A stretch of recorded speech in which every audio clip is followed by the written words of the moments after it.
നിങ്ങളുടെ വീട്ടില് വയസ്സായിട്ടുള്ള വല്യപ്പയും വല്യമ്മയുണ്ട, അതായത് ഉപ്പാപ്പയും ഉമ്മാമയും ഉണ്ട് നിങ്ങളുടെ വീട്ടില്? അതുള്ള ആൾക്കാർക്ക് കറക്റ്റ് ഞാൻ പറയുന്നത് മനസ്സിലാക്കാൻ പറ്റും.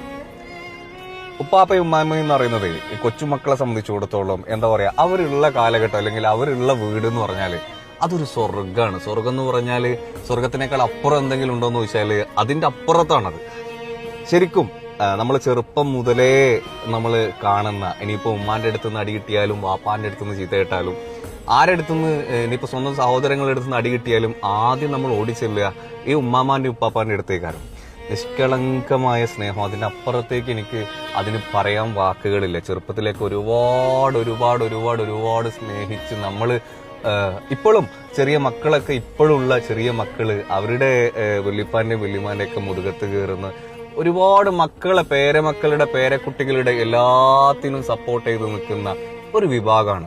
അവരുള്ളപ്പോൾ നമ്മൾ പ്രായം ചെന്ന് കഴിഞ്ഞാലും അവരുള്ള വീട്ടിലേക്ക് നമ്മൾ കയറി ചെല്ലുക, അവരുള്ള ആ ഒരു കാലത്ത് നമ്മൾ എന്താ പറയാ വീട്ടിലുണ്ടാവുക എന്ന് പറയുന്നുണ്ടല്ലോ, അത് ഭയങ്കര ഒരു ഭാഗ്യമാണ്, ഭയങ്കര ഭാഗ്യമാണ്. ഇതിനൊക്കെ അപ്പുറത്ത് ഏറ്റവും പ്രധാനപ്പെട്ട കാര്യം എന്താണെന്നറിയോ, അവരുടെ ഈ മുണ്ടിന്റെ കോന്തലക്കില് അവരിങ്ങനെ ഈ പൈസയൊക്കെ ഇങ്ങനെ ചുരുട്ടിയിട്ട് ഇങ്ങനെ മടക്കി വെക്കും. ഈ നമ്മൾ ഉമ്മാന്റെ വീട്ടിലും ഉപ്പാന്റെ വീട്ടിലൊക്കെ പോകുന്ന സമയത്ത് ആരും കാണാതെ പേരക്കുട്ടികളെ അടുത്ത് വിളിച്ചിട്ട് ആ കൈ ചുരുട്ടിയിട്ട് ഒരു തെരലുണ്ട്. പടച്ച റബ്ബേ, അതൊക്കെ ഇപ്പൊ ഇങ്ങനെ ഇരുന്ന് ആലോചിച്ച് നോക്കുമ്പോ എത്ര മനോഹരമായിട്ടുള്ള ഒരു കാലായിരുന്നു അവര്, അല്ലേ? എത്ര മനോഹരമായിരുന്നു. ഇനിയിപ്പോ നമ്മുടെ ഉപ്പാനും ഉമ്മാനായിട്ടൊക്കെ എന്തെങ്കിലുമൊക്കെ ചെറിയ ചെറിയ അസ്വാരസ്യങ്ങളൊക്കെ ഉണ്ടെന്നുണ്ടെങ്കിലും പേരക്കുട്ടികളെ കാണുമ്പോൾ മാഷാ അല്ലാ, അത് വല്യപ്പയും വല്യമ്മയും ജീവിച്ചിരിപ്പുണ്ടെന്നുണ്ടെങ്കിൽ, അല്ലെങ്കിൽ അവരുടെ സ്നേഹം അനുഭവിച്ച ആൾക്കാർക്ക് അത് കറക്റ്റ് മനസ്സിലാവുള്ളൂ.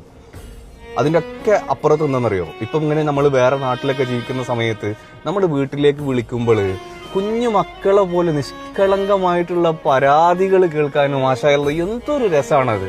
വല്യമ്മക്കൊക്കെ ഞാൻ വിളിക്കുന്ന സമയത്ത് മോനെ ഇങ്ങനായി ഇങ്ങനായി, ഇനിയിപ്പോ നമ്മൾ എന്തെങ്കിലുമൊക്കെ ചെറിയ രീതിയിൽ ചെറുതെങ്കിലും എന്തെങ്കിലും നമ്മൾ ചെയ്തു കൊടുത്താൽ മതി, പക്ഷെ ലോകം മുഴുവൻ അത് അറിഞ്ഞിട്ടുണ്ടാവും.